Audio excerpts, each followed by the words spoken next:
इसी पहाड़ के दामन में एक लंबा काला सांप रहता था। वो जमीन पर रेंगते हुए शिकार करता और चुपचाप अपनी दुनिया में मग्न रहता।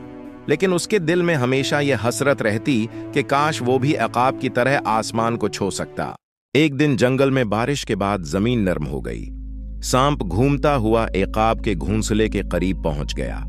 उसने सोचा, एकाब तो आसमान पर उड़ता है, लेकिन उसके बच्चे यहीं हैं। अगर मैं उनको पकड़ लूं तो एकाब को दुख दूंगा। जैसे ही सांप घोंसले के करीब पहुंचा, एकाब ने ऊपर से उसे देख लिया। वो बजली की तरह नीचे आया और अपनी मजबूत पंजों में सांप को दबोच लिया। सांप तड़पने लगा, मगर एकाब ने अपने बड़े पुरों से हवा को चीरते हुए इसे आसमान की बुलंदी पर ले गया। बुलंदी पर पहुंचकर सांप का दम घटने लगा। वो जमीन का आदी था। एकाब ने वापस आकर अपने बच्चों को देखा और दिल ही दिल में कुछ ही देर में वो कमजोर हो गया और एकाब ने उसे नीचे फेंक दिया। हर एक की अपनी दुनिया है।